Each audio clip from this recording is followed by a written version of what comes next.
માતાજી બધાને કેમ છો? આજે આપણે બનાવશું મગ ચણાની દાળ. આ એક જૂની પારંપરિક રેસીપી છે જે બહુ સરસ બને છે અને થોડીક જ વારમાં બનીને તૈયાર થઈ છે. તો જો અહીં આપણે દાળ બાફી લીધી છે. દાળ બાફવા માટે આપણે અડધી વાટકી મગની દાળ લીધી છે.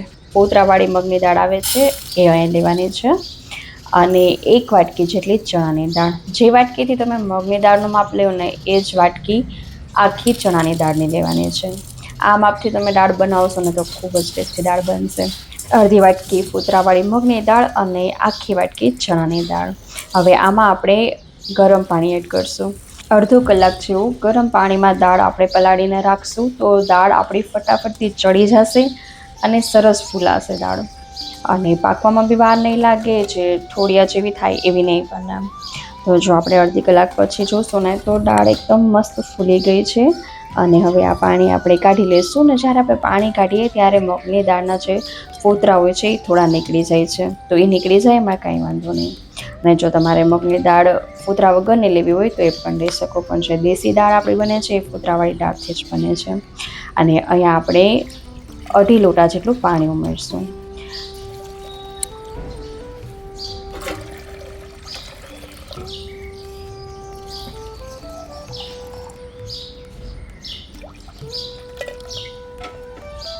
જો આ માપથી તમે દાળમાં પાણી ઉમેરશો ને તો પાણી વધારે પણ નહીં થાય ને ઓછું પણ નહીં થાય. ટેક્સચર એકદમ મસ્ત બનશે.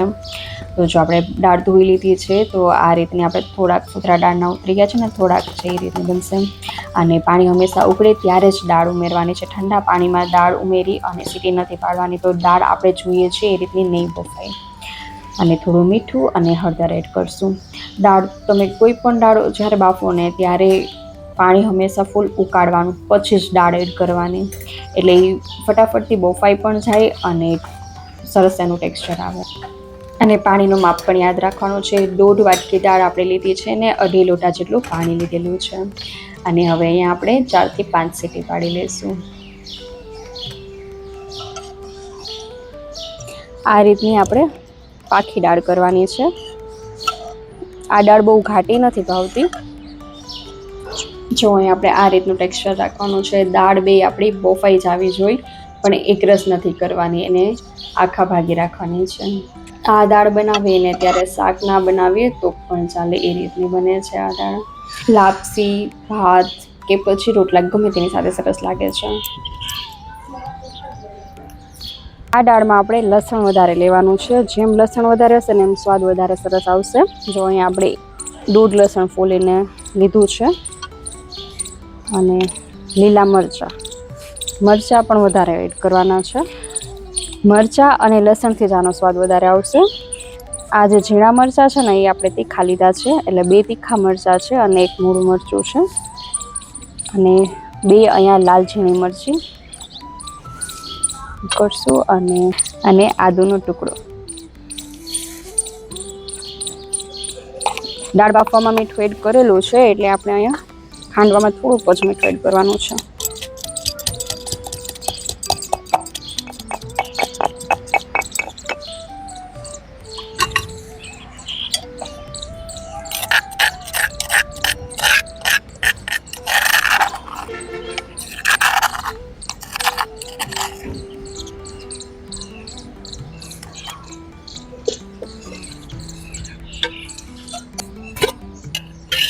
હવે અહીંયા દાળનો વઘાર કરવા માટે આપણે 2.5 ચમચા જેટલું તેલ ઉમેરશું. આ દાળનો વઘાર 2 રીતે કરી શકાય છે. એક રીતે આપણે જે બનાવશું એ, અને એક આપણે એનો તડકો પણ આપી શકીએ છીએ. અહીંયા આપણે થોડાક પત્તા લીમડાના દાળમાં નાખશું. એનાથી લીમડો બાફેલી દાળમાં મસ્ત સ્મેલ આવશે. આ રીતનું તેલ આવી ગયું છે કે નહીં ચેક કરવા ખાલી 2-3 દાણા જ આપણે જીરાના નાખશું. આમાં રાઈ જીરું એડ નથી કરવાનું આપણે. સૂકા 2 લાલ મરચાં, થોડાક લીમડાના પાન, થોડીક હિંગ, આપણે જે આદુ લસણ મરચાંની પેસ્ટ બનાવેલી છે,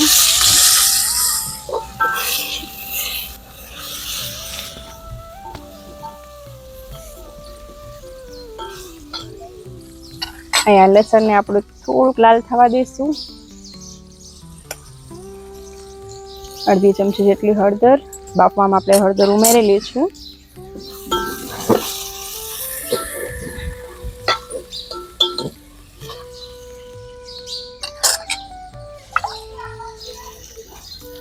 બાફેલી દાળ એડ કરશું.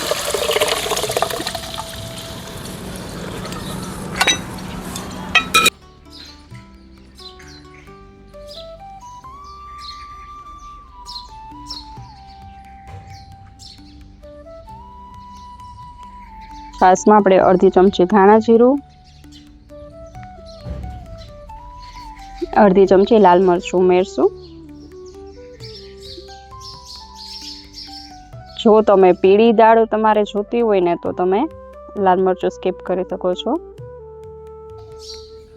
પણ તીખી હશે તો વધારે ભાવશે આ દાળ.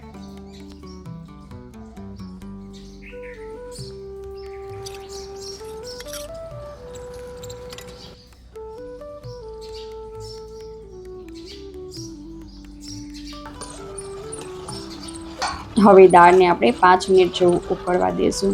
અહીંયા આ રીતે દાળનો વઘાર કરશું ને તો દાળ બહુ જ ટેસ્ટી લાગે છે. અને જો તમારે દાળમાં તડકા દાળ પણ બનાવી શકો. એ બસ તેલમાં બધું મસાલાને વઘાર કરીને દાળમાં ઉપર આપણે રેડી દેતા હોઈએ છીએ. પણ આ રીતે 5 મિનિટ ઉપર ઉકળવા દઈશું ને દાળ તો બહુ જ ટેસ્ટી બનશે. કોથમીરના પાન થોડાક એડ કરી દઈશું. તૈયાર છે આપણી દાળ. તો તૈયાર છે આપણી મગ ચણાની દાળ.